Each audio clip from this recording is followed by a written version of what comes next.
오늘의 주요 뉴스입니다. 김정은 북한 국무위원장이 헌법에 대한민국을 제1적대국, 불변의 주적으로 명기해야 한다며 발언 수위를 높였습니다. 윤석열 대통령은 북한 정권 스스로 반민족적이라는 사실을 자인한 것이라며 도발하면 몇 배로 응징할 것이라고 경고했습니다. 한동훈 국민의힘 비대위원장이 국회의원 수를 250석으로 줄이는 법 개정을 추진하겠다고 밝혔습니다. 원희룡 전 국토교통부 장관은 이재명 더불어민주당 대표 지역구인 인천 계양을 출마를 사실상 선언했습니다. 이재명 더불어민주당 대표가 흉기 피습 사건 보름 만인 내일 당무에 공식 복귀합니다. 이 대표는 곧장 총선 준비와 민생 살리기에 주력한다는 계획입니다. 미국 공화당의 첫 번째 대선 후보 경선에서 트럼프 전 대통령이 압도적인 승리를 거두며 대세론을 입증했습니다. 디센티스 주지사는 헤일리 전 유엔 대사를 제치고 가까스로 2위를 기록했습니다.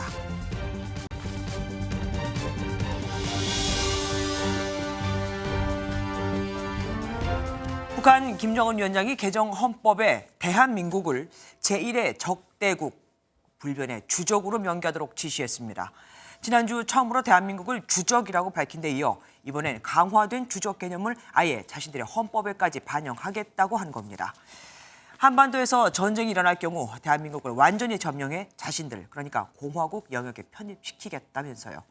진짜 전쟁이라도 해보겠다는 걸까요? 아니면 원하는 것을 얻기 위한 으름장일까요? 첫 소식 권영범 기자가 보도합니다. 김정은 북한 국무위원장은 대한민국을 향한 주적 개념을 한층 더 강화해 헌법을 개정해야 한다고 강조했습니다. 대한민국을 철두철미 제1의 적대국으로 불변의 주적으로 확고히 간주하도록 교육 교양 사업을 강화한다는 것을 화해와 통일의 상대이며 동족이 아닌 철저한 타국이자 가장 적대적인 국가란 점을 분명히 밝혔습니다.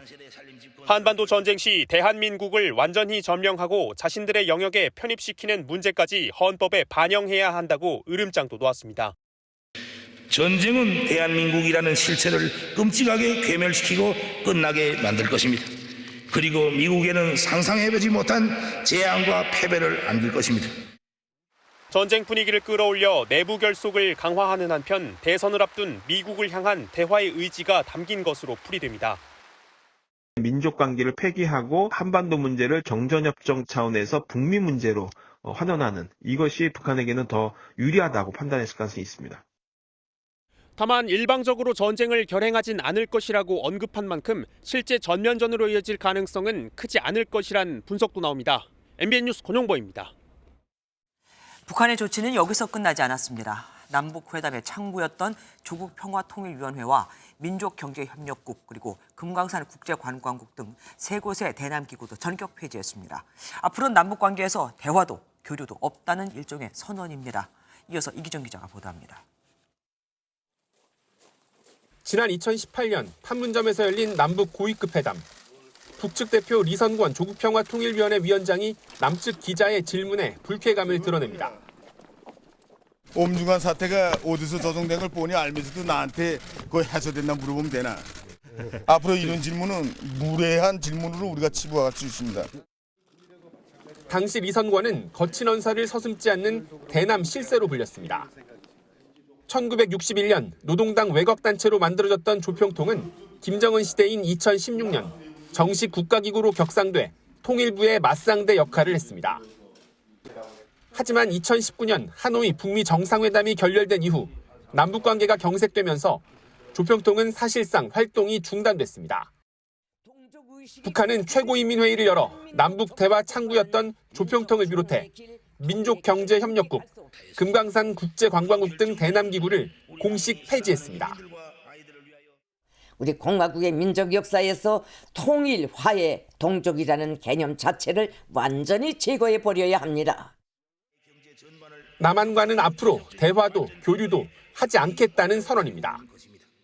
이로써 남북 간 최소한의 대화 창구마저 사라져 군사적 충돌 등 우발 상황에 대한 관리가 어려워졌다는 분석이 나옵니다.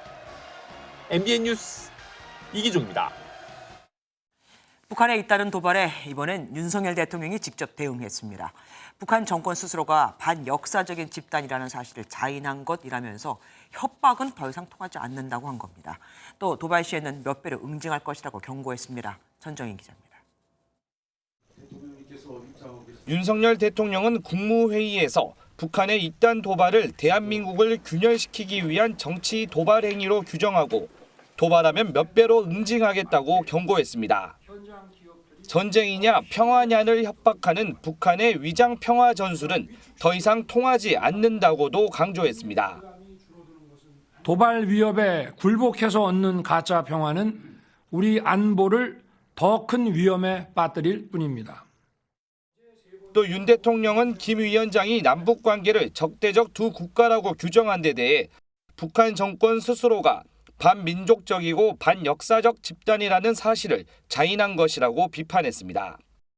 이처럼 직접 맞대응에 나선 것은 4월 총선을 앞두고 국론을 분열시키려는 북한의 공세가 선을 넘었다는 판단에 따른 것으로 보입니다. 우리 국민과 정부는 하나가 되어 북한 정권의 기만 전술과 선전선동을 물리쳐 나아가야 합니다.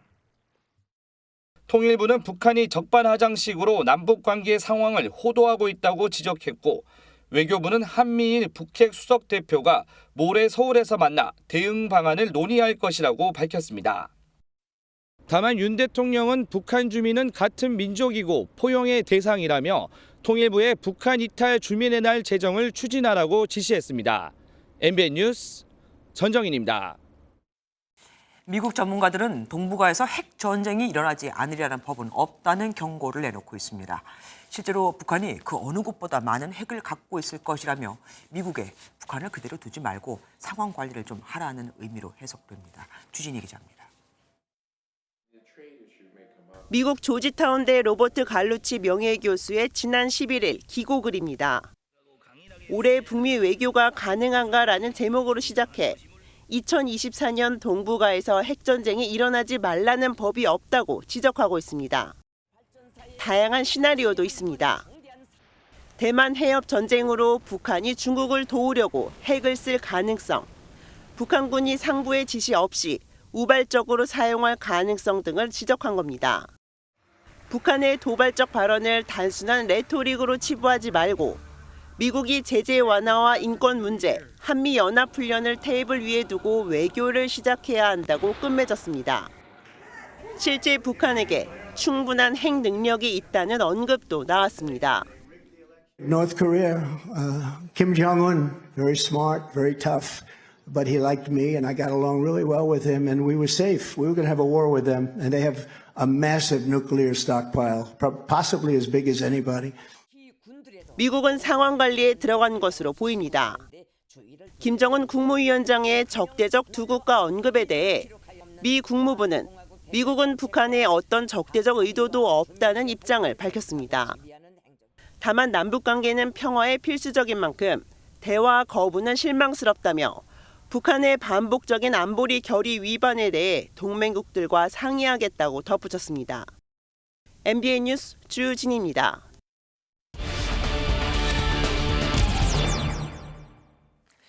북한이 말도 점점 더 거칠게 또 도발 수위도 높이면서 현재 한반도 상황은 한국 전쟁 이후 가장 위험하다는 미국 전문가들의 진단까지 나오고 있죠. 정치부 강재묵 기자와 현재 남북한의 상황 분석해 보겠습니다. 어서 오십시오.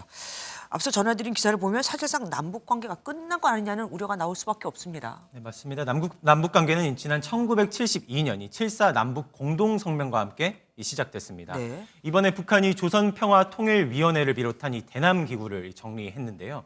이 당국 간 회담이나 이 경제협력사업, 이 민간 교류 등 아무것도 하지 않겠다는 의미인 만큼 50년 넘게 이어진 이 남북 간의 관계가 사실상 끝나는 것 아니냐는 분석까지 나오는 중입니다. 네. 김 위원장은 어제 이 최고인민회의에서 이 평양 남쪽 관문에 있는 이 조국 통일 3대 헌정 기념탑의 철거를 주문했는데요. 네. 이 조국 통일 3대 헌정은 이 과거 김일성 주석이 제시한 통일 원칙인데 이 할아버지의 업적을 기리려고 만든 탑까지 철거하겠다는 의지를 보인 겁니다. 잠깐만요. 북한은 독재가 세습되는 체제 아닙니까? 그런데도 선대에서 추진해온 정책까지 다 부인한다 이겁니까? 맞습니다. 아울러 남북 교류의 상징이던 이 경의선, 이 북측 구간을 회복 불가한 수준으로 만들라고도 지시했는데요. 이 경의선을 비롯한 접경 지역에서의 남북 연결 사업은 이 앞서 김정일 국방위원장이 남긴 업적입니다. 즉, 이 할아버지 김일성의 통일 업적은 물론 이 아버지 김정일의 유산마저 부정하고 있는 겁니다. 이 발언이 나온 최고인민회의 어떤 의미가 있다고 봐야 될까요? 이 북한 최고인민회의는 이 북한의 입법부에 해당하는 네. 기관입니다. 이 한국의 국회로 생각해 주시면 될 것 같습니다. 다만 최고 주권 기관으로 이 기능을 겸하고 있기 때문에 이 헌법과 법률 개정을 비롯해 이 국가 정책의 기본 원칙 수립 등 이 북한 헌법상 이 모든 국가기관에 대한 권한을 갖고 있는 네. 기관입니다. 이 우리 국회보다 훨씬 이 강력한 권한을 갖고 있는 셈입니다. 북한은 한반도의 위기를 조장하면서 그러면서 주변국 그러니까 러시아하고 중국하고는 밀착하는 모양새를 보이고 있거든요. 지금 러시아를 보면 북한 최선희 외무실장이 거기 가 있죠. 맞습니다. 어제 러시아에 도착한 최 외무상은 오늘 라브로프 이 러시아 외무장관과 만나 이 회담에 나섰는데요. 네. 이 푸틴 대통령의 방북 일정과 이 추가 무기 거래 등을 조율했을 것으로 보입니다. 이 회담 후엔 이 최 외무상이 푸틴 대통령과도 면담에 나서 이 북러의 친분을 과시했습니다. 중국 쪽에는 뭐 대표단이 갔다고 하던데 기업 대표단입니까? 맞습니다. 이 중국과의 관계도 한층 강화되는 이 모습인데요. 이 북한을 방문 중인 중국 기업 대표단과 이 북한 주재 중국 대사가 만나 이 북중 관계 협력을 논의하는 장면이 공개됐는데 네. 이 앞으로 대북 경제 지원과 이 관련한 의미 있는 조치가 있을지도 함께 두고 봐야 할 것 같습니다. 이쪽은 또 경제 쪽으로 집중하겠다는 거군요. 지금까지 뉴스 추적 강재문 기자와 함께했습니다. 국민의힘 공천관리위원회가 첫 회의를 열고 오는 4월 10일 총선 공천 일정을 확정했습니다. 성폭력은 기본, 성폭력 2차 가해, 학교폭력 등을 부적격 기준으로 정했다는데요. 국민의힘 중앙당사에 나가 있는 이주일 기자 연결해서 자세히 들어보겠습니다. 이주일 기자, 먼저 결정된 내용부터 전해주시죠. 네, 오늘 오후 2시 반부터 이곳 당사에서 공관위 첫 회의가 비공개로 진행됐습니다. 정영환 공관위원장은 선거는 전쟁이라며 선거운동 원칙으로 갈등 조장, 막말과 음해, 당내 분란 야기를 3대 금지령으로 정했습니다. 도덕성 심사 기준도 강화했는데요. 성폭력 2차 가해, 학교폭력, 직장 내 괴롭힘, 마약 범죄를 4대 부적격 기준으로 정했습니다. 공관위는 수도권의 중요성을 강조하며 경선에서 여론조사 비율을 높이겠다고 밝혔습니다. 이번 공천의 가장 경합지는 서울, 경기, 인천으로 보고 있습니다. 그래서 수도권 공천을 매우 중요하게 생각합니다. 강남 3구를 제외한 수도권은 당원 20%, 일반 국민 80%로 경선을 치르기로 했습니다. 현역 의원 컷오프 비율은 얼마나 될까요? 네, 당무감사 결과 30%, 공관위 주관 컷오프 조사 결과 40%, 기여도 20%, 면접 10%를 반영해 권역별로 컷오프하기로 했습니다. 권역별 하위 10%는 공천에서 원천 배제해 구제할 수 없다고 밝혔는데요. 현역 의원의 경우 7명 정도가 될 거라고 설명했습니다. 공관위는 시스템 공천을 내걸고 국회의원과 원외 당협위원장을 구분해 여론조사와 도덕성 비율을 달리 반영하기로 했습니다. 공관위는 오는 20일부터 28일까지 일주일간 공고 후 29일부터 6일 동안 후보자 접수를 받기로 했습니다. 공천 신청 시 불체포 특권 포기 서약서와 금고형 이상 재판 기간 동안 지급된 세비를 전액 반납하는 서약서를 제출하는 것을 의무화했습니다. 지금까지 국민의힘 중앙당사에서 MBN 뉴스 이주일입니다. 한편 한동훈 국민의힘 비상대책위원장은 오늘 보란듯이 이재명 더불어민주당 대표의 지역구가 있는 인천 계양을을 찾았습니다. 한 위원장은 현재 300명인 국회의원 수가 하는 일에 비해 많다면서 250명으로 그러니까 50명을 줄이겠다고 밝혔는데 민주당만 동의하면 사실 얼마든지 가능한 일입니다. 야당은 한 위원장이 주장한 불체포 특권 포기를 받겠다면서도 대통령의 거부권 제한까지 포함하겠다며 한 위원장은 술 안 먹는 세련된 윤석열에 불과하다고 깎아내렸습니다. 인천 현장에 정태진 기자가 다녀왔습니다.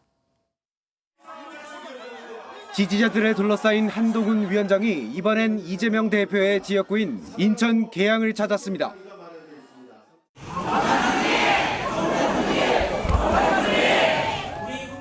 한 위원장은 이 자리에서 국회의원 수를 250명으로 축소하겠다고 밝혔습니다.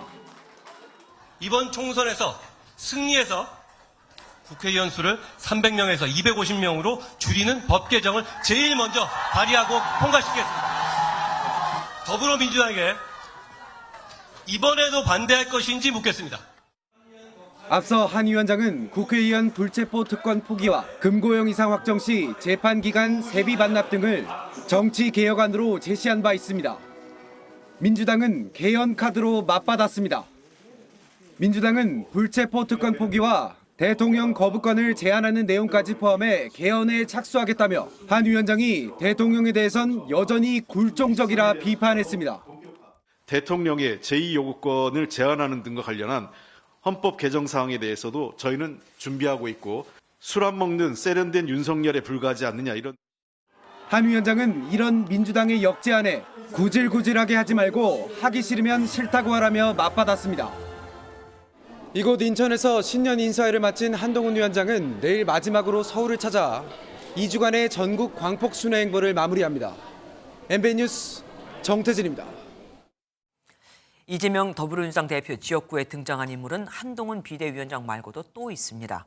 원희룡 전 국토교통부 장관입니다. 원 전 장관은 이 대표를 돌덩이에 비유하며 돌을 치우겠다. 그러니까 총선 맞대결을 시사했습니다. 김도현 기자입니다. 원희룡 전 국토교통부 장관이 한동훈 비상대책위원장과 포옹을 나누자 지지자들의 연호가 쏟아집니다.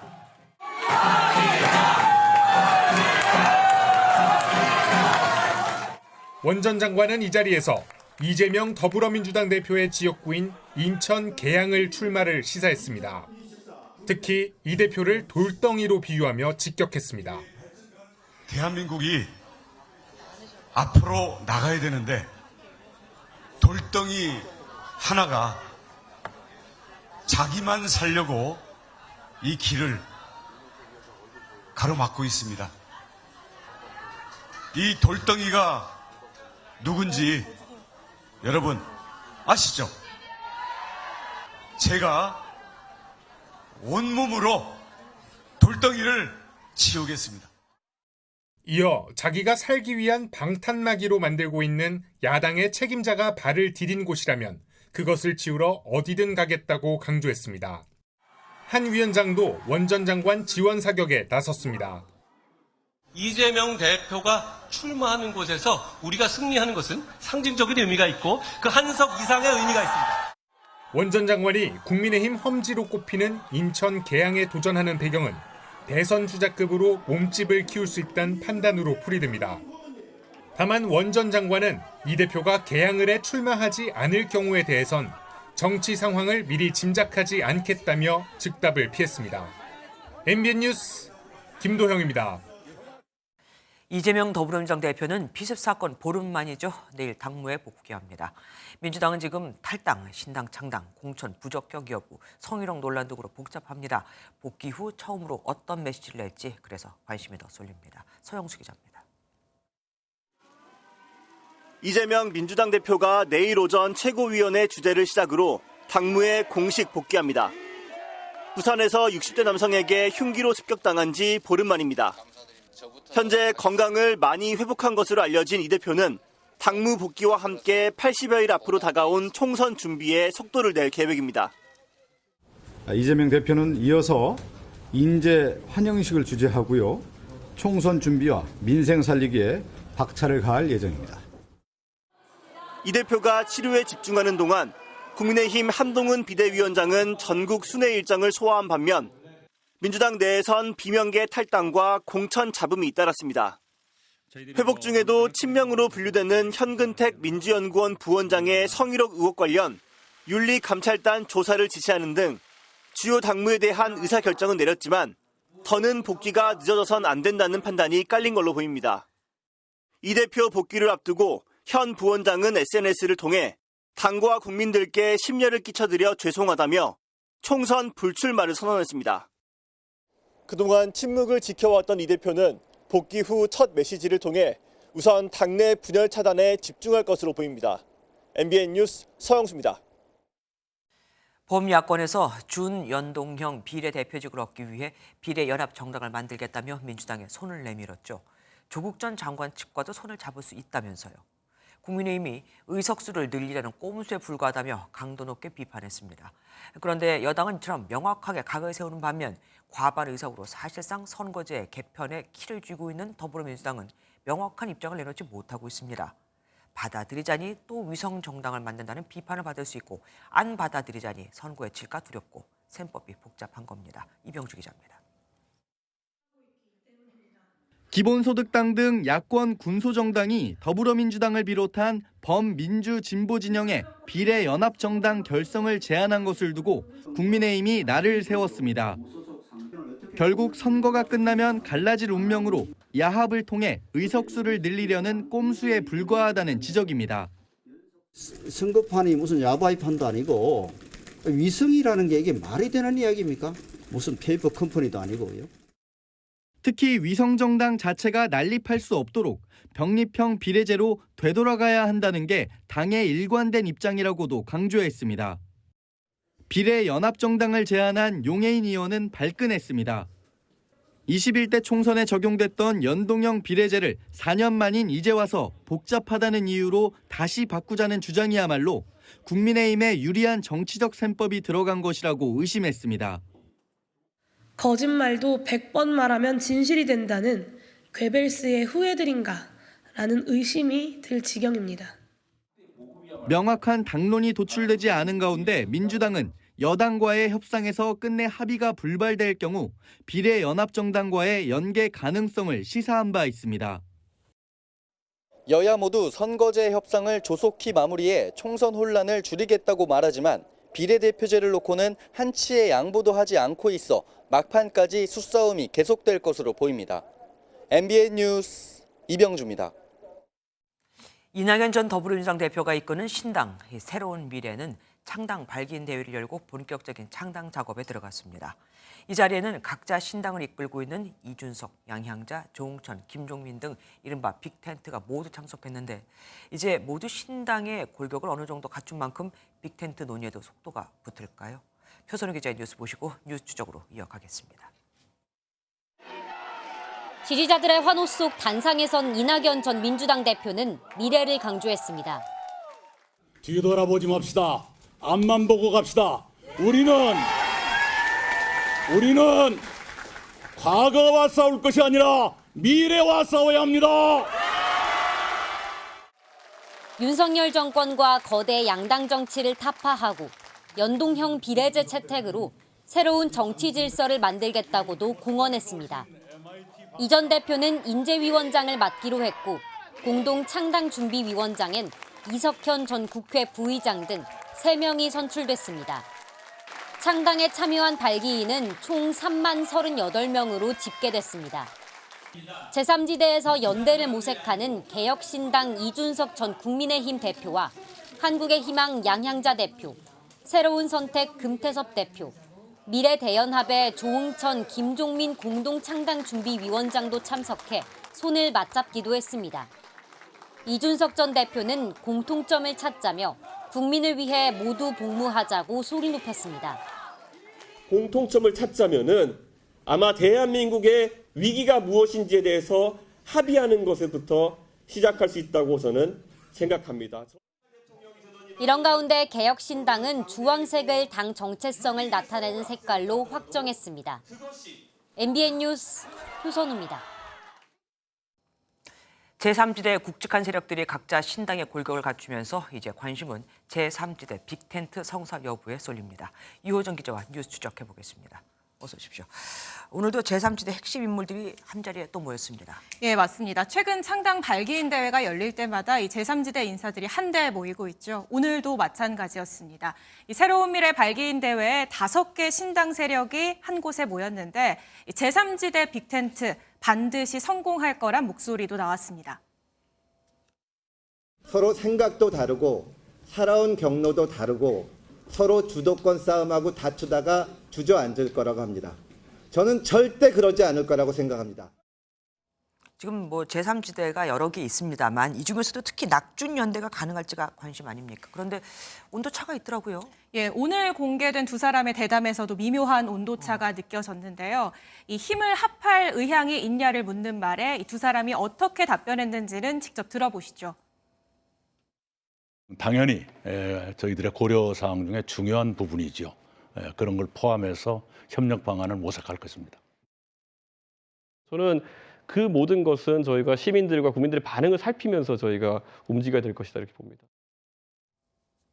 네, 이낙연 전 대표는 중요한 부분이다. 협력 방안을 모색하겠다고 답한 반면 이준석 전 대표는 여론을 보겠다고 한 겁니다. 정치권에서는 어떻게 전망하고 있습니까? 일단 여야 모두 비관론이 많습니다. 다만 양당의 독점 정치를 끝내겠다고 나선 이 신당 세력에 여야가 비판적인 건 어쩌면 당연해 보일 수 있는데요. 그런데 거대 양당 행보에 비판적이던 그리고 두 전직 대표들과 최근까지 소통했다던 김종인 전 비대위원장도 같은 전망을 내놨습니다. 그건 매우 어려울 거라고 봐요.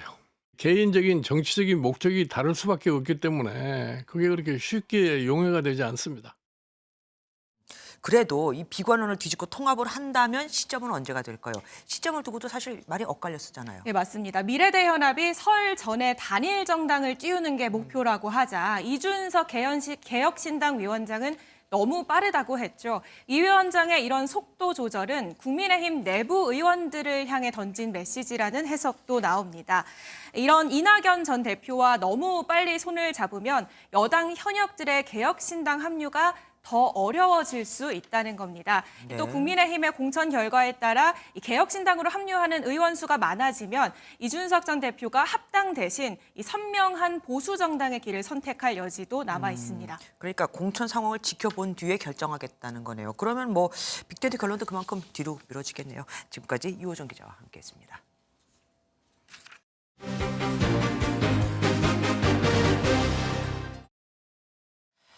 총선이 80여일 앞으로 다가왔죠. 앞으로 뉴스7은 격전지 민심을 현장에서 직접 들어보는 MBN 격전지 속으로를 이어드리려고 합니다. 그 첫 번째 순서로 정치 1번지 종로에 가봤습니다. 대통령과 총리를 다수 배출한 종로는 총선 분위기를 주도하는 상징적인 지역 구조. 그 중요성만큼 그동안의 선거에서 종로 민심은 또 그때그때 달랐습니다. 김정 기자가 들어봤습니다. 종로는 2000년 이후 총선에서 4번 연속 보수 정당이 승기를 잡아오다 19대부터 기류가 달라졌습니다. 지난 21대 총선에서 당시 여당인 민주당 이낙연 후보는 58.3%의 득표율로 미래통합당 황교안 후보를 크게 이겼습니다. 그러나 2년 뒤 대선에선 승패가 바뀌었습니다. 지난 대선에서 종로 유권자의 선택은 야당 대선 후보인 국민의힘 윤석열 후보로 49.5%의 득표율로 민주당 이재명 후보를 제쳤습니다. 전통적 부촌 서북 쪽은 보수세가, 서민층 중심의 동남 쪽은 진보세가 강한 경향을 보이지만 17개 행정동의 양당 지지세는 사실상 박빙이라는 평가입니다. 직접 들어본 종로 민심의 최우선은 민생이었습니다. 그 현장에서 일하는 사람들의 그 목소리를 좀 더 잘 들어주시고서 보여주기식이 아닌. 정부 견제론이 나왔지만 지켜보겠다는 관망세가 우세했습니다. 피부에 와닿아야 되는데 바뀐다 그래도 과연 그렇게 될까 하는 그런 이제 의구심도 좀 있고 그래요. 신당에 대한 기대감도 적지 않았습니다. 나라를 위해서 일할 수 있는 사람이 있다면은 젊은 사람에도 얼마라도 지지할 수 있고 그런 생각이니까. 국민의힘에선 종로구청장 등을 탈환하며 지역 기반을 다진 현역 최재형 의원이 또 한 번 민심을 공략합니다. 비록 지난번 3번 연속 우리가 진 경험이 있지만 이제는 험지라기보다는 격전지다. 그래서 우리가 한번 하면은 충분히 지킬 수 있는 곳이다. 이렇게 생각을 합니다. 더불어민주당은 5선의 이종걸 전 의원이 독립운동가 할아버지와 아버지의 고향인 종로에서 새 시작을 알렸습니다. 어렵고 힘든 삶을 살고 있는 종로의 국민들이 이제 정치 1번지에서 민생과 잘 사는 1번지로 확대될 수 있도록. 험지 출마를 선언한 부산 중진 하태경 의원. 고 노무현 전 대통령의 사위이자 종로구 지역위원장인 곽상원 변호사, 전현희 전 국민권익위원장 등도 출사표를 던졌습니다. 여야 어느 쪽에도 확고한 지지세를 갖지 않는 종로 민심을 얻으려면 체감할 수 있는 민생 정책이 승리의 열쇠가 될 것이란 전망입니다. MBN 뉴스 김지영입니다. 이재명 민주당 대표가 부산에서 피습을 당한 이후 서울로 옮겨진 경위와 절차를 놓고 특혜 논란이 끊이지 않고 있죠. 국민권익위원회가 이 특혜 의혹과 관련된 신고가 여러 건 접수됐다며 조사를 시작한다고 밝혔습니다. 민주당은 정치 테러 사건에 물타기를 시도하는 거라며 즉각 반박했습니다. 신용수 기자가 취재했습니다. 이재명 더불어민주당 대표의 헬기 이송 논란이 국민권익위원회 조사로 번진 모습입니다. 부정 청탁과 특혜 제공 여부를 조사해달라는 여러 건의 신고가 국민권익위원회에 접수되었습니다. 관련 법령에 따라 공정하고 투명하게 사실관계를 확인할 예정입니다. 지난 2일 이 대표가 부산에서 피습당한 직후 서울로 이송된 경위와 절차를 놓고 의료계를 중심으로 특혜 논란이 끊이지 않고 있습니다. 이 대표는 피습 이후 부산대병원에서 헬기를 타고 이곳 노들섬 승강장에 내린 뒤 구급차를 통해 서울대병원으로 이송됐습니다. 일반적인 환자나 보호자들이 사용하기 어려운 부분들을 어떤 그 지휘나 이런 것을 이용해서 쉽게 만들었다. 민주당은 권익위 브리핑 이후 곧바로 성명을 내고 총선용 물타기라고 반박했습니다. 정치 테러로 생명의 위협을 받은 야당 대표를 욕보이려는 것입니까? 아니면 전대미문의 정치 테러 사건에 물타기를 시도하는 것입니까? 앞서 소방청은 이 대표의 헬기 이송에 대해 소방청 매뉴얼상 문제는 없었다는 입장을 밝혔습니다. MBN 뉴스 신용수입니다.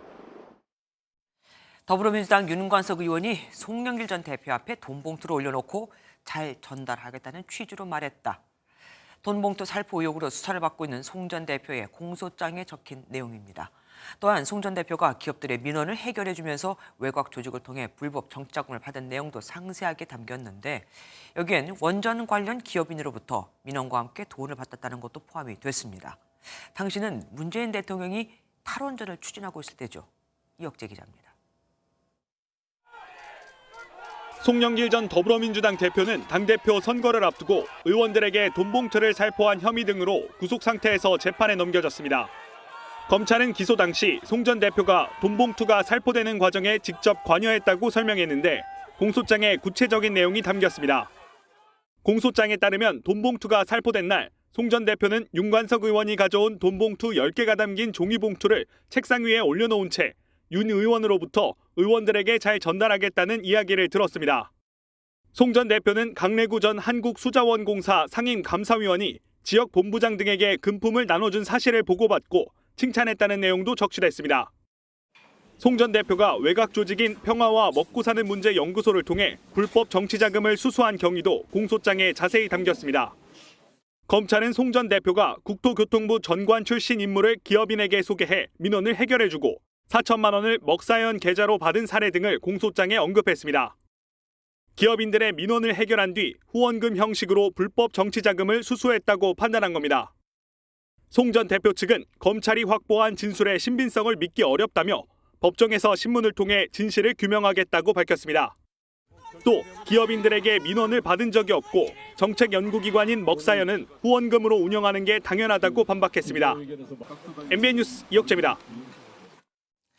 포스코홀딩스 이사회가 10비로만 1억 원을 썼다는 캐나다 이사회에 이어 5년 전에는 중국 베이징에도 호화 출장을 다녀왔다. 시민단체가 내일 이와 관련해 추가 고발을 할 예정입니다. 오는 3월 차기 회장 선출을 앞두고 선임 주체인 사회이사들이 피고발인 신분이 되면서 자질과 자격에 대한 논란이 일고 있지만 포스코홀딩스는 내일 예정대로 회장 후보를 발표할 예정입니다. 한범수 기자입니다. 캐나다 호화 출장 의혹으로 구설수에 오른 포스코홀딩스 이사회. 지난 2019년엔 중국 베이징에서 7, 8억 원이 들어간 이사회 일정을 잡았던 것으로 전해져 파문이 커지고 있습니다. 포항 지역 시민단체는 당시 최정우 회장을 비롯해 임원들이 고급 골프장을 찾고 전세기를 띄워 백두산을 방문하는 등 외유성 일정도 소화했다고 밝혔습니다. 식사 자리에선 한 병에 수천만 원에 달하는 희귀주가 제공됐다는 주장도 내놨습니다. 시민단체는 이르면 내일 당시 출장을 간 포스코 임원들을 배임 혐의로 추가 고발하겠다는 방침입니다. 당시 포스코가 경비를 지급해야 함에도 불구하고 포스코 차이나가 대납했기 때문에 업무상 배임 혐의로 고발할 예정입니다. 현재 최 회장 등 16명은 캐나다 출장과 관련해 업무상 배임 또는 배임 수재 혐의로 입건돼 있습니다. 이 중에는 차기 회장 후보에 오른 사내이사와 회장 선임 권한을 가진 사외이사가 포함돼 있습니다. 이들의 혐의가 구체화되면 오는 3월로 예정된 차기 회장 선출에 차질이 빚어질 수 있다는 우려가 나옵니다. 이에 대해 포스코홀딩스 측은 경찰 수사 중인 사안이라 별도로 입장을 내기 어렵다며 내일 예정대로 10명 남짓의 회장 후보군을 발표하겠다고 밝혔습니다. MBN 뉴스 한범수입니다. 술에 취해 주먹질을 해댄 사람을 제압했는데 오히려 가해자 취급을 당한 채 경찰로부터 공격을 받아 병원 신세를 지게 된 사건이 발생했습니다. 폭행 사건을 진압하는 과정에서 어쩔 수 없는 공권력 행사라는 게 경찰의 주장입니다. 도대체 어떤 일이 있었던 건지 백길종 기자가 단독 보도해드리겠습니다. 한 남성이 흰색 셔츠를 입은 남성에게 수차례 주먹을 휘두릅니다. 사람들이 말려도 계속해서 달려들자 당하던 남성이 반대로 번쩍 들어올리고 경찰이 올 때까지 팔다리를 완전히 제압합니다.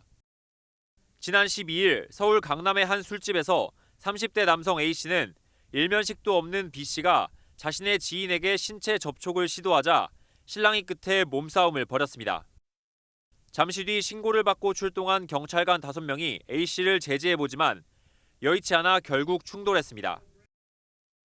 이 사람이 범인이다 이렇게 이야기를 했는데도 약간 범인 취급을 했어요. 제가 화가 나가지고 사과를 요청을 했는데 경찰분이 무시를 한 거죠. A씨는 자신이 처음에 폭행을 당한 피해자로 마지못해 상대방을 제압한 것이지 테이저건을 맞을 일이 아니라며 억울해합니다. 제 기억으로는 10번 정도인데 일단 눈에 확보된 게 제일 저는 근거 있다고 봐서 영상으로만 6, 7번이고 제 느낌으로는 10대 번이었습니다. A씨는 자신을 현행범 체포한 경찰이 폭행을 했다고 주장하기도 했습니다. 경찰관 이름을 기억하겠다며 볼펜을 요구했지만 다시 빼앗으며 목을 졸랐다는 건데 A씨 몸 곳곳에는 테이저건에 의한 상처 등이 발견됐습니다. 하지만 경찰은 정당한 공권력 집행을 위한 것이었다며 과잉 진압 의혹은 강력 부인했습니다. 당시 A씨가 물리력을 행사해 이를 제압하기 위해 테이저건을 쐈고 볼펜을 회수한 건 자해를 막기 위해서였다는 겁니다. 서울 강남경찰서는 A씨를 폭행과 공무집행 방해 혐의로 입건하고 A씨와 B씨를 불러 자세한 사건 경위를 조사할 예정입니다. MBN 뉴스 백길종입니다. 싼 값에 이민을 갈 수 있도록 도와주겠다고 접근한 뒤 억대의 돈만 챙겨 해외로 도주한 남성이 있습니다. 이민 절차가 잘 진행되는 것처럼 계약서까지 작성하며 수백만 원씩 돈을 요구하고 사무실도 정식으로 등록이 된 업체라 속아 넘어갈 수밖에 없었습니다. 현지 기자가 단독 보도합니다. 해외 취업을 준비해온 A씨는 지난해 5월 서울 서초구의 한 캐나다 이민 지원센터 직원으로부터 솔깃한 제안을 받았습니다. 이민 수속까지 1억 원이 들지만 기존에 가려던 사람이 7천만 원을 냈다가 사정상 못 가게 돼 3천만 원만 지급하면 처리해주겠다는 겁니다. A씨는 센터 측의 말대로 2,500만 원을 냈는데 최종 계약서에 사인을 하려던 날 직원은 자취를 감췄습니다. 작정하고 달려드는 사람한테는 속게 되더라고요. 그리고 특히 이민이라는 거는 이게 사람들이 어떻게 보면 꿈이고 어떻게 보면 환상 같은 건데 40대 김모 씨는 이런 식으로 피해자 5명을 끌어들여 억대의 돈을 가로챈 혐의를 받고 있습니다.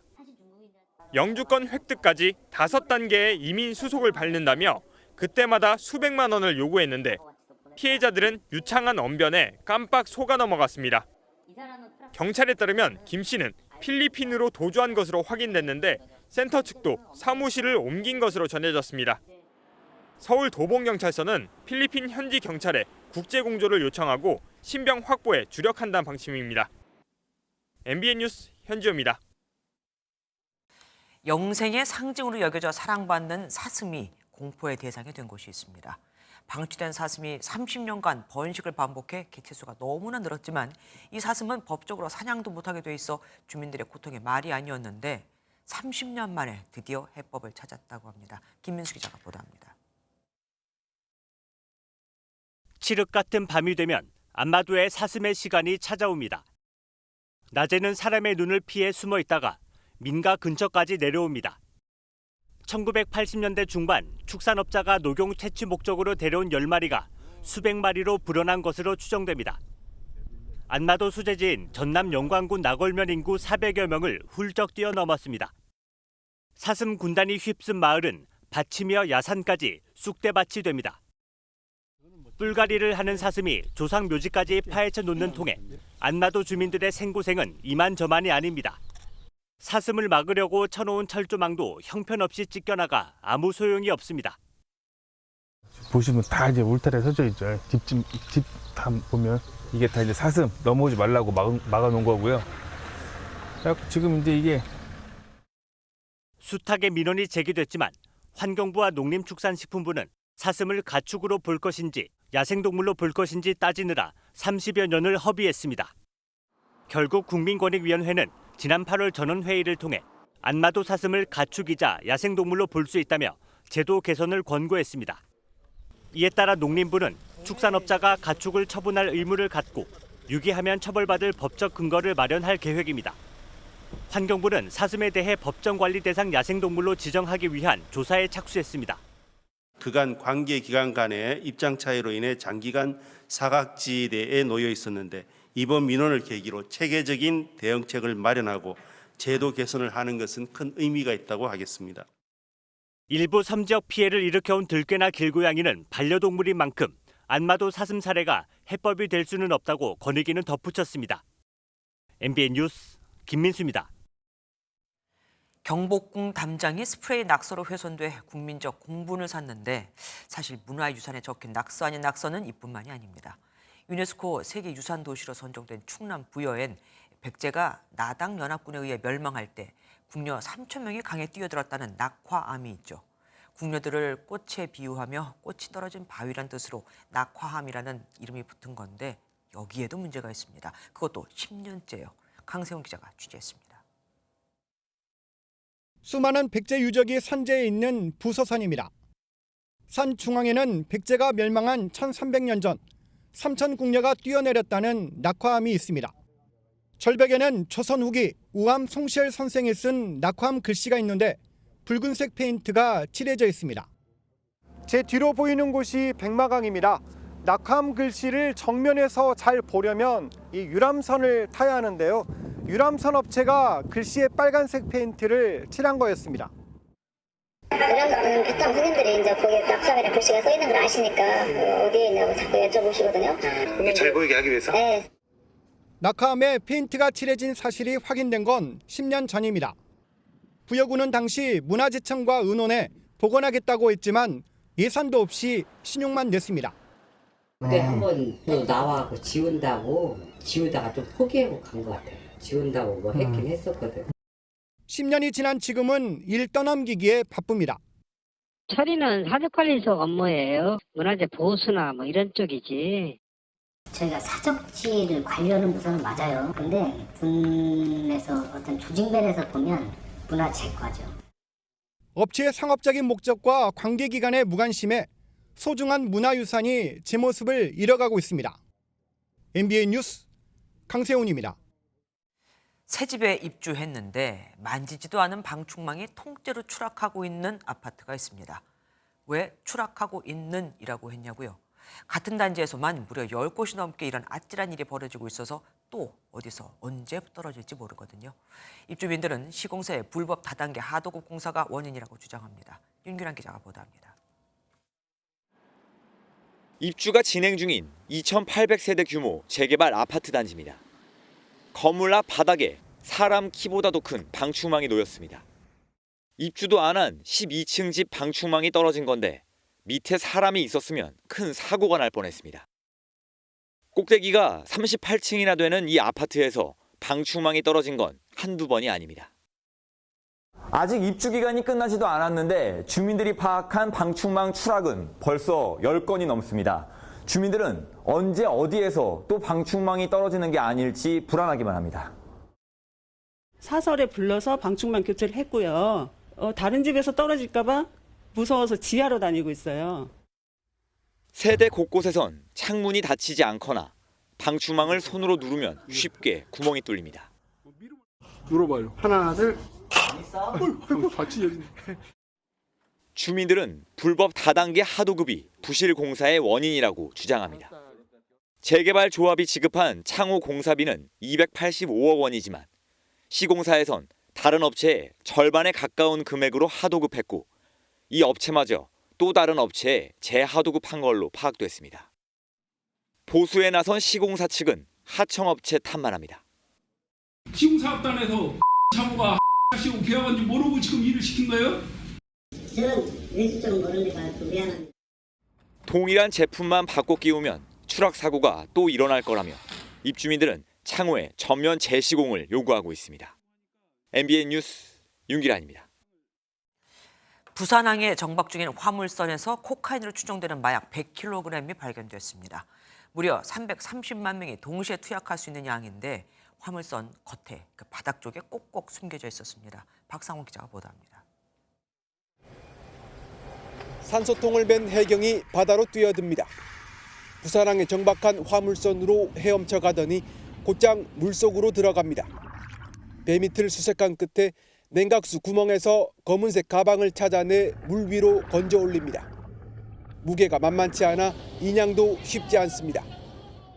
가서 좀 도와주세요. 건져 올린 가방은 모두 3개. 열어보니 흰색 가루가 든 물질이 1kg씩 100개나 포장돼 있습니다. 간이 시약 검사를 해보니 모두 코카인 양성 반응이 나왔습니다. 무려 330만 명이 동시 투약할 수 있는 양으로 시가 3,500억 원 상당입니다. 물속에 들어가지 않으면 찾을 수 없는 곳에 마약을 숨겼는데 선박회사 직원의 눈썰미에 덜미가 잡혔습니다. 선박회사에서 배 밑바닥 선적 검사를 한 번씩 합니다. 바닥을 좀 보다가 어떤 가방 물질 같은 게 좀 의심스러운 물질이 있다. 그래서 저희 해경에 신고를 했고. 해당 화물선은 브라질에서 출발해 싱가포르와 홍콩을 거쳐 부산 신항에 입항했습니다. 승선원 23명 가운데 선장을 포함한 11명이 한국인이었습니다. 해경은 국과수에 정확한 성분 검사를 의뢰하고 선원들을 상대로 마약 반입 경로를 수사하고 있습니다. MBN 뉴스 박상호입니다. 북극 한파로 미국 일부 지역에서는 체감 온도가 영하 56도까지 떨어졌습니다. 극심한 추위에 난방 수요가 치솟으면서 전기가 곳곳에서 끊기고 항공편 결항이 잇따랐으며 사망자도 9명이나 나왔죠. 일부 지역에서는 비상사태까지 선포됐습니다. 최기지 기자가 보도합니다. 몰아치는 눈폭풍에 차량이 앞으로 나가지 못하고 대형 트럭은 아예 멈춰섰습니다. 도로의 차선이 사라지면서 비상등을 켠 앞차만 겨우 보입니다. 미식축구 경기장은 무릎 높이까지 눈이 쌓였습니다. The storm is not over. It could have been far worse, but it's still not a safe conditions to go out. So we want to make sure people, if you can continue staying home, just a few more hours and we'll be through this all. 미국을 강타한 북극 한파의 영향으로 예년보다 20도에서 40도가량 기온이 낮아지면서 미국 41개 주에 한파 관련 주의보가 내려졌습니다. 일부 지역은 체감 온도가 영하 56도까지 떨어졌습니다. Just keep moving, and it's when you're getting warm, you know what I mean? But if you stay like doing nothing, is when you really feel like cold. 강한 눈폭풍에 수십만 가구가 정전으로 불편을 겪었고 8,500여 편의 항공편이 지연되거나 취소됐습니다.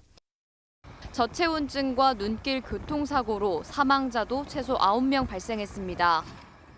피해가 잇따르자 아칸소 등 최소 4개 주에서는 한파에 따른 비상사태를 선포하고 피해 최소화를 위한 경계태세에 들어갔습니다. MBN 뉴스 최희지입니다. 역시 공화당의 대세는 트럼프였습니다. 올해 미국 대선의 시작을 알리는 아이오와주 경선에서 트럼프 전 대통령이 과반을 득표하며 압도적 승리를 차지했거든요. 아이오와주는 작은 주지만 미 대선의 출발점이라는 상징성이 있고 이후 경선에 영향을 미친 경우도 적지 않아 후보들은 폭한과 폭설에도 불구하고 막판까지 득표전을 벌여왔습니다. 아이오와 경선 현장 연결하겠습니다. 최준학 특파원. 네, 아이오와 경선 미디어 센터입니다. 예, 첫 번째 경선이 생각보다 싱겁게 끝나버렸습니다. 네, 이변은 없었고 트럼프 전 대통령의 공화당 후보 대세론을 확인했던 첫 경선이었습니다. 아이오와주 경선 득표 결과는 트럼프 전 대통령이 51%의 압도적 지지로 1위, 관심이 쏠렸던 2위는 디센티스 플로리다 주지사가 21.2%로 헤일리 전 대사를 간발의 차로 앞섰습니다. 큰 표 차이로 우위를 확인한 트럼프 전 대통령으로서는 3월 중순까지 공화당의 대선 후보직을 확정한다는 전략이 탄력을 받게 됐습니다. 재선 대장정에서 일단 순항을 하게 된 트럼프 전 대통령은 모두가 단결할 때라며 미국을 다시 위대하게 만들겠다고 강조했습니다. We want to come together. Whether it's Republican or Democrat or liberal or conservative, it would be so nice if we could come together and straighten out the world and straighten out the problems and 관심을 모았던 이 경쟁에서는 예상과는 달리 디센티스 주지사가 헤일리 전 유엔 대사를 앞서면서 일단 헤일리의 바람은 다소 꺾였다는 평가도 나옵니다. 그렇다면 트럼프 전 대통령이 사실상 공화당 후보로 결정이 됐다고 봐도 되겠습니까? 경선이 시작된 상황에서 공화당 내에서는 트럼프 전 대통령을 견제할 후보, 이제는 크게 없어 보입니다. 트럼프 전 대통령도 앞서 미국의 단결을 강조한 것은 사실상 공화당 후보를 확정하고 대선 본선 승리를 위한 경쟁에 뛰어들었다는 평가입니다. 이제 남은 변수는 당내 후보보다는 4건의 형사 기소와 연방대법원의 후보 자격 결정이 될 것으로 보입니다. 선거 날은 영하 40도, 강추위에도 이전보다 더 많은 유권자들이 투표 장소를 찾았는데 트럼프를 지지한 이유 직접 들어보시겠습니다. Despite the weather, the show up is amazing. People want change, and our government hasn't been working for the people. Job opportunities, he's really into the job, and we need somebody who is a business-minded and he has a proven record. 올해 미국 대통령 선거는 바이든 대통령과 트럼프 전 대통령의 재대결 가능성이 커진 가운데 최근 여론조사에서는 트럼프 전 대통령이 44%로 승리할 가능성 크다는 결과까지 나왔습니다. 지금까지 아이오와 코커스 미디어 센터에서 전해드렸습니다. 설 명절을 앞두고 지난주와 이번 주 기차표 사전 예매가 진행되고 있는데 코로나19 이후 인터넷이나 모바일을 이용한 사전 예매가 자리 잡다 보니 디지털에 서툰 어르신들은 고향 가는 기차표 구하기가 하늘의 별 따기가 됐습니다. 전화로 예매하기요. 해본 분들은 아시겠지만 요원하다고 해도 과언이 아닙니다. 수년째 반복되는 문제인데도 코레일이나 SR은 뾰족한 대책을 내놓지 못하고 있습니다. 이승훈 기자가 취재했습니다. 설 기차표를 미리 사려는 사람들이 역사 안을 가득 메웠습니다. 일부는 전날 밤부터 줄을 서기도 했습니다. 10년 전 모습으로 지금은 찾아볼 수가 없습니다. 설 전에 인터넷이나 모바일, 전화로 비대면 예매를 하기 때문입니다. 하지만 전화는 계속 통화 중이고 디지털 기기에는 익숙하지 않은 어르신들에게는 설 기차표 예매하기가 하늘의 별 따기입니다. 모바일 깔아가지고 앱을 해가지고 뭐를 갖다 해가지고 뭐 또 인증도 해야 되고 뭐 번거로우니까네 기존 개살구지. 인터넷 하다 보면 뭐 잘못 이렇게 접근해가지고 자꾸만 이제 그 어떤 결과물이 안 나오기 때문에. 장애인들과 노인들을 위한 교통약자 배려 창구도 설 예매에는 무용지물입니다. 국내 기차역에서는 교통약자 우선 창구를 운영 중이지만 명절에는 인터넷과 전화 등 비대면 예매만 진행하고 있습니다. 코레일이 올 설에는 교통약자 할당 좌석을 20%로 늘리고 전화 상담원도 2배 늘렸지만 정작 교통약자들의 예매율이 8%에 그친 이유입니다. 코로나19 당시 비대면 예매가 도입됐지만 수년째 같은 문제가 반복되고 있는 겁니다. 사용하기 편하게 매뉴얼이나 사용법 같은 것도 비치를 하고 있고 현장에서 뭐 그런 교육도 하고 그래요. 고령화 사회가 빠르게 진행되고 있는 현실에서 어르신들의 디지털 소외나 디지털 격차 해소를 위한 근본적인 대안이 나와야 할 것으로 보입니다. MBN 뉴스 이승훈입니다. 설이 다가오면서 사과, 배 등 성수품 가격이 들썩이고 있습니다. 안 그래도 물가 불안이 컸었는데 말이죠. 정부는 서둘러 농축수산물을 최대 60%까지 할인 판매하고 숙박 쿠폰도 20만 장을 풀기로 했습니다. 설 민생대책 최윤영 기자가 보도합니다. 평일 오후인데도 대형마트 농산물 코너가 북적입니다. 딸기 한 팩에 7,900원. 할인 행사로 내려간 가격에 장바구니엔 속속 물건이 담깁니다. 조금 낮아진 것 같아요. 너무 올라서 좀 힘들었죠. 싼 거면 한 20% 넘게 싼 것 같아. 사과도 그렇고. 근데 아주 비쌀 땐 또 안 먹고 조금 싸면 먹고 그래. 안 먹고. 설 명절까지 이런 할인 지원이라고 붙어 있는 농식품을 사게 되면 인당 30% 최대 2만 원까지 할인을 받습니다. 매주 가능한데 6만 7천 원씩 사게 되면 2만 원씩 돌려받는 셈입니다. 유통업체 자체 할인까지 합하면 최대 60% 할인입니다. 금요일부터는 사과와 배, 소고기, 밤 등 10대 성수품 비축 물량도 대거 풀려 가격이 조금 더 떨어질 전망입니다. 1월 19일부터 정부 비축, 계약 재배 물량 등을 활용하여 10대 성수품의 공급을 평시 대비 1.6배인 19만 4천 톤으로 확대할 계획입니다. 수산물도 최대 60%까지 할인되고 전통시장에서는 다음 달 온누리 상품권 환급 행사가 진행됩니다. 비수도권을 대상으로 숙박비 3만 원을 할인받을 수 있는 숙박 쿠폰 20만 장도 풀립니다. 올해도 설 연휴 고속도로 통행료는 면제되고 역귀성 때 KTX와 SRT 요금은 30% 인하됩니다. MBN 뉴스 최윤영입니다. 추위가 누그러들고 내일은 전국에 비나 눈이 내리겠습니다. 낮에 수도권과 충청, 전북을 시작으로 퇴근길 무렵이면 전국 대부분 지역으로 확대되겠는데요. 대체로 비로 내리겠습니다. 양은 5에서 많게는 10mm가 예상되고요. 기온이 낮은 중북부 지역으로는 1에서 3cm의 눈이 섞여 내릴 수 있겠습니다. 비가 오기 전까지 동쪽 지역으로는 대기가 무척 건조하겠고요. 내일 영동 지역으로는 바람도 강하게 불겠습니다. 화재 사고에 주의하시기 바랍니다. 내일 아침과 낮 기온 모두 예년보다 높겠습니다. 중부지방 아침 기온은 서울이 영하 2도, 춘천 영하 6도 예상되면서 오늘보다 5에서 6도가량 높겠습니다. 남부지방도 영상권으로 대체로 올라서면서 오늘보다 많게는 7도가량 높겠습니다. 모레부터 영동과 남부로는 강수가 길게 이어질 텐데요. 특히 영동 지역을 중심으로는 강하고 많은 눈이 집중되겠습니다. 내셨습니다. 안녕하세요. 김주하입니다. 공정하고 신속한 MBN 뉴스, 유튜브를 통해서도 만나보실 수 있습니다. 특히 더 많은 뉴스와 라이브를 보고 싶으시다면 오른쪽을 눌러서 구독하시면 됩니다. 어렵지 않죠? 빠르고 정확한 뉴스로 계속 찾아뵙겠습니다.